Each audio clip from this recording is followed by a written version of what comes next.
بسم اللہ الرحمن الرحیم۔ السلام علیکم ورحمۃ اللہ وبرکاتہ۔ پروردگار عالم آپ کو ہمیشہ خوش و خرم رکھے، اپنے لیے آمین کہہ دیجئے۔ وقولوا للناس حسنا اللہم ارنا الحق حقا وارزقنا اتباعہ وارنا الباطل باطلا وارزقنا اجتنابہ اللہم اجرنا من النار۔ الحمد للہ وکفا وسلام علی عباده الذین اصطفى اما بعد قال اللہ تعالی فی القرآن المجید اعوذ باللہ من الشیطان الرجیم وَلِلَّهِ عَلَى النَّاسِ حِجُّ الْبَيْتِ مَنِ اسْتَطَاعَ إِلَيْهِ سَبِيلًا صدق اللہ العظیم۔ اس ویڈیو میں عمرے کے متعلق مختصر بیان کروں گا، متوجہ ہو کر سنیں، دوسروں کو بھی سنوا کر اور متعلقہ گروپ اور احباب کے ساتھ شیئر کر کے عند اللہ ثواب جاریہ بھی حاصل کریں۔ حج بیت اللہ ہر صاحب حیثیت پر زندگی میں ایک بار فرض ہے۔ اس کے علاوہ عمرہ کرنا بھی اہم نفلی عبادت ہے اور اس کا بھی بہت بڑا اجر و ثواب ہے۔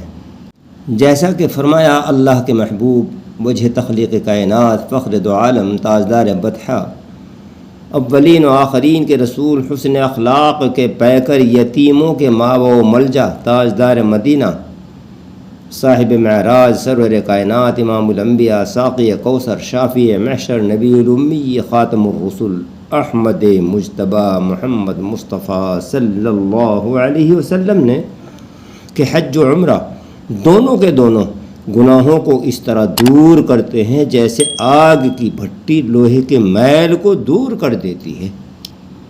سامعین کرام، اس طرح عمرہ بہت ہی اہم عبادت ہے۔ عمرے میں دو فرض ہیں، اول احرام و نیت و تلبیہ، دوسرے کعبۃ اللہ کا طواف کرنا، اور اس کے علاوہ عمرے میں دو واجب بھی ہیں، صفا و مروہ کے درمیان سعی اور دوسرے سر کے بال منڈوانا یا کتروانا۔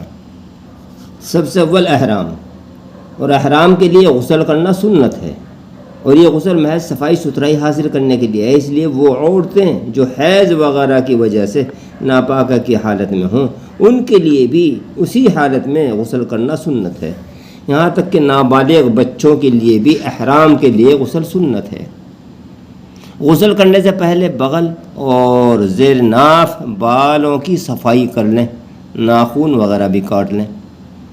ایئرپورٹ پر چونکہ غسل کرنے کی سہولت فراہم نہیں ہوتی، اس لیے اپنے گھر سے ہی غسل سے فارغ ہو کر نکلیں۔ اگر کسی وجہ سے غسل نہ کر سکیں تو کم از کم وضو کر کے احرام باندھیں۔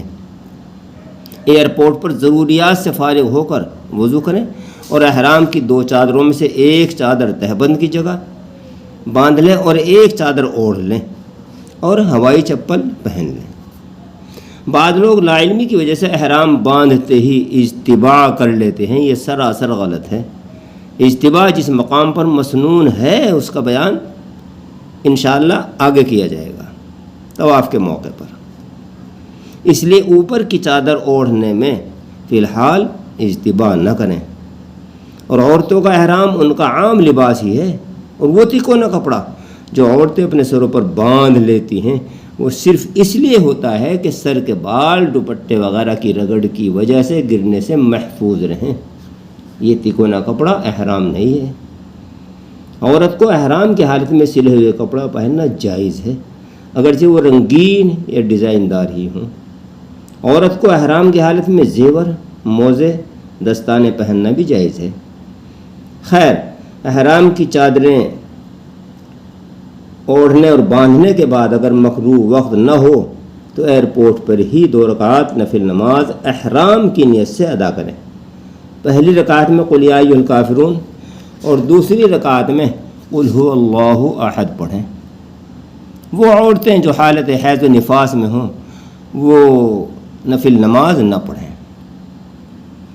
دھیان رہے کہ احرام کی چادریں باندھنے اور اوڑھنے کے بعد جب عمرے کی نیت کر کے تلبیہ پڑھ لیا جائے تو احرام کی پابندیاں عائد ہوتی ہیں، اور جب تک نیت اور تلبیہ نہ ہو تو یہ چادریں صرف لباس کے حکم میں ہیں، اس وقت تک احرام کی پابندی عائد نہیں ہوتی جب تک کہ نیت نہ کر لی جائے۔ اس لیے یہ 2 رکعت نماز احرام کی اوپر والی چادر سے سر ڈھانک کر ادا کریں اور نماز سے فارغ ہونے کے بعد میں اللہ کی بارگاہ میں دعا کریں۔ اس عمل کے بعد فوراً احرام کی تمام پابندیاں عائد ہو جائیں گی۔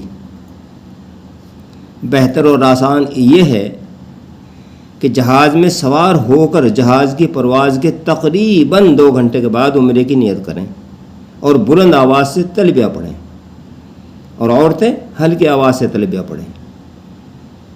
اور جہاز میں سوار ہو کر پرواز کرنے کے تقریباً 2 گھنٹے کے بعد نیت کرنے اور تلبیہ پڑھنے میں مصلحت یہ ہے کہ بعض مرتبہ جہاز کی پرواز میں بہت زیادہ تاخیر ہو جاتی ہے، جس کی وجہ سے ان لوگوں کو پریشانی ہوتی ہے جو ایئرپورٹ پر ہی نیت کر کے تلبیہ پڑھ لیتے ہیں۔ بہرحال جب بھی عمرے کی نیت کر کے تلبیہ پڑھ لیں گے اسی وقت سے احرام کی پابندیاں عائد ہو جائیں گی۔ اس لیے جب جہاز ایئرپورٹ سے تقریباً 2 گھنٹے کی پرواز کر چکا ہو تو عمرے کی نیت اور تلبیہ کی تیاری کریں۔ ویسے عموماً جہاز میں اعلان بھی کیا جاتا ہے کہ میقات سے گزر رہے ہیں، لہذا عمرے کی نیت کر لیں اور تلبیہ پڑھ لیں۔ عمرے کی نیت اس طرح کریں: اللہم انی ارید العمرۃ فیسرھا لی وتقبلھا منی۔ اپنی زبان میں اے اللہ میں عمرے کی نیت کرتا ہوں تو اسے میرے لیے آسان فرما دے اور میری طرف سے اسے قبول فرما لے۔ نیت کے بعد کم از کم 3 مرتبہ قدر بلند آواز سے تلبیہ پڑھیں: لبیک اللہم لبیک، لبیک لا شریک لک لبیک، ان الحمد والنعمت لک والملک لا شریک لک۔ اس نیت اور تلبیہ کے بعد احرام کی تمام پابندیاں عائد ہو جائیں گی۔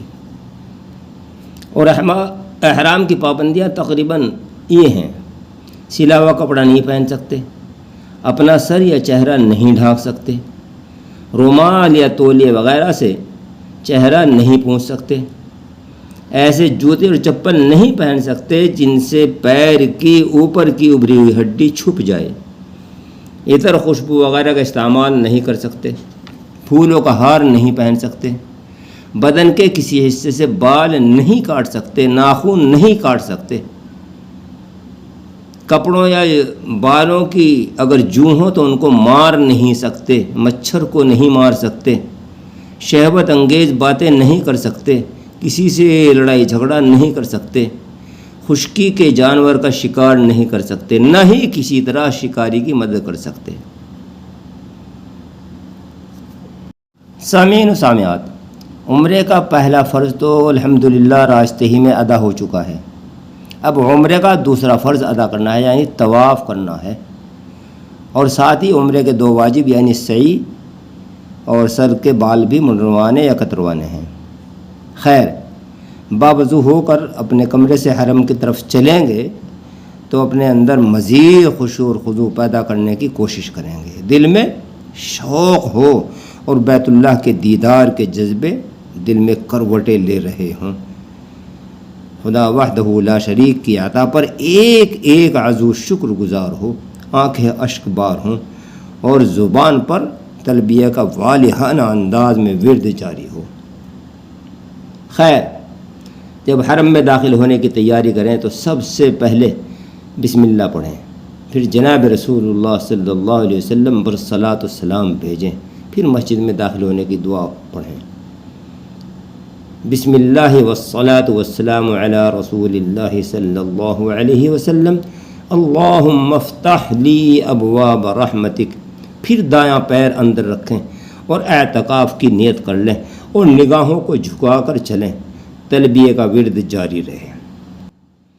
چونکہ بیت اللہ شریف جس صحن میں ہے وہ باہر کی سطح سے کافی گہرائی میں ہے، اس لیے باب العمرے کی طرف سے جب بیت اللہ کے صحن کی طرف چلیں گے تو نیچے اترنے کے لیے زینے نظر آئیں گے، ان زینے سے اتر کر آگے بڑھیں گے، کچھ دور چلنے کے بعد پھر زینے نظر آئیں گے، ان سے بھی نیچے اتر کر جب آگے بڑھیں گے تو محسوس ہوگا کہ اب صحن آنے والا ہے۔ اسی صحن میں بیت اللہ شریف ہے، کعبۃ اللہ ہے۔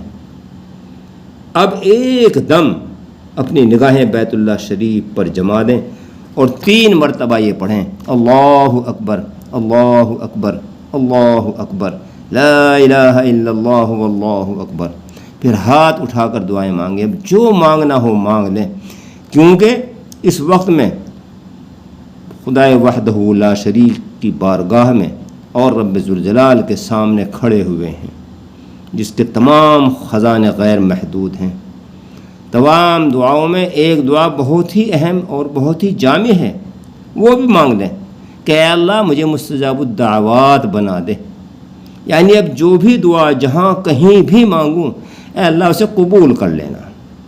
اس کے بعد میں طواف کرنا ہے، اور طواف کے لیے ضروری ہے کہ حجر اسود کے سامنے سے شروع کیا جائے اور اسی کے سامنے 7واں چکر پورا ہو۔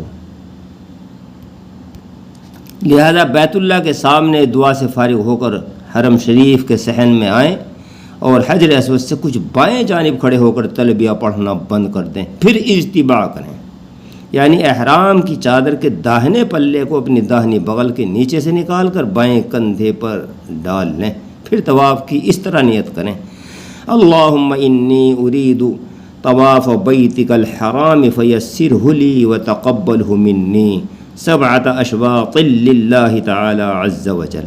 اپنی زبان میں اے اللہ میں تیرے محترم گھر کے طواف کی نیت کرتا ہوں، 7 چکر، تو اسے میرے لیے آسان فرما دے اور میری طرف سے اسے اپنی بارگاہ میں قبول فرما لے۔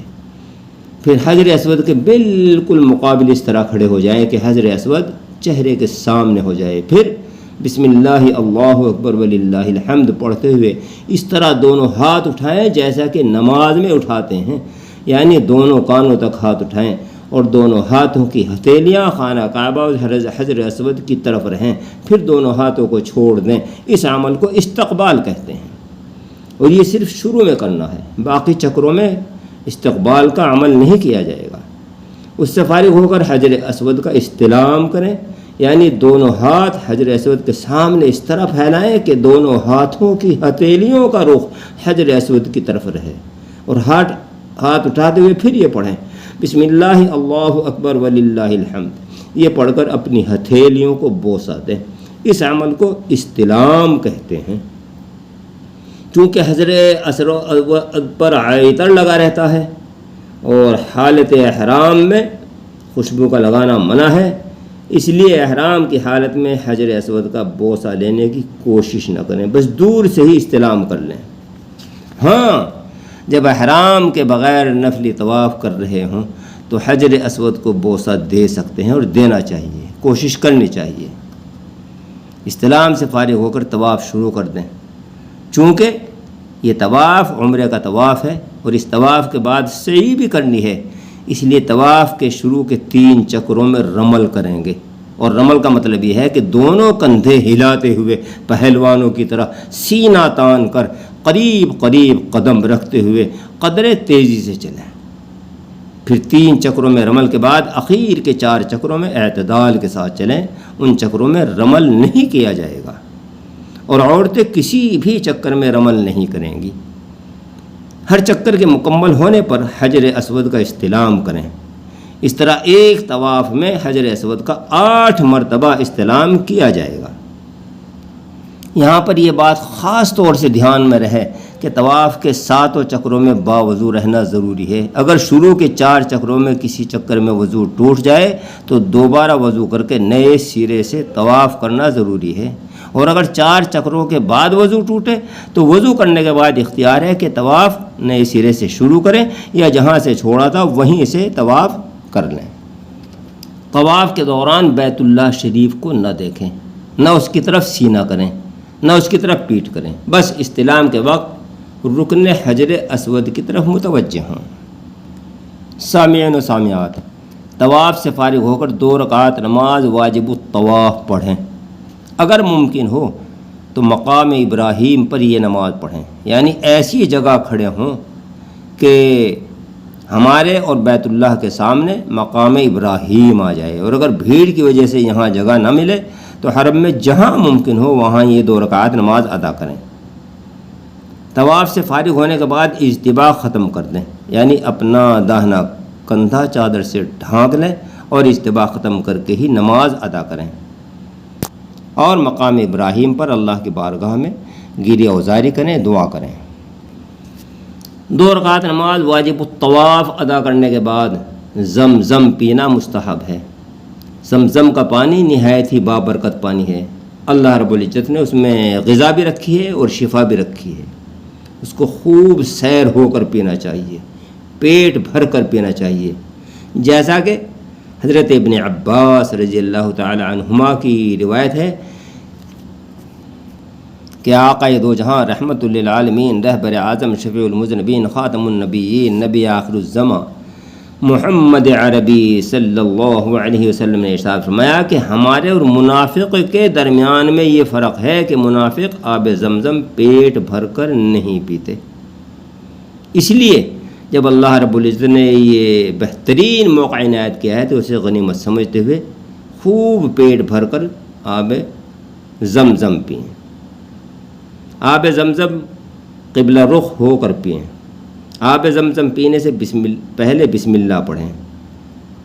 آب زمزم پینے سے پہلے اللہم انی اسألک علما نافعا ورزقا واسعا وشفاء من کل داء پڑھیں۔ آب زمزم 3 سانسوں سے کم میں نہ پئیں۔ آب زمزم پینے کے بعد الحمدللہ کہیں۔ اس کے بعد عمرے کے 2 واجبات میں سے پہلا واجب ادا کریں گے، اور وہ ہے سعی۔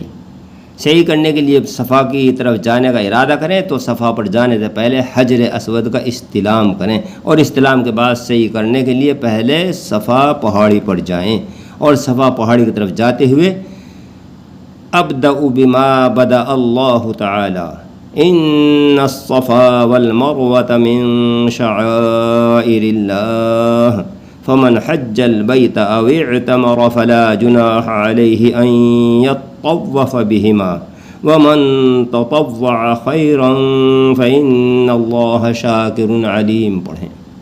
پھر صفا پہاڑی پر کچھ اوپر چڑھ کر خانہ کعبہ کی طرف رخ کر کے ہاتھ اٹھا کر دعا مانگیں اور نیت کریں اللہم انی ارید السعی بین الصفا والمروة 7 اشواط لوجہک للکریم فیسرہ لی وتقبلہ منی۔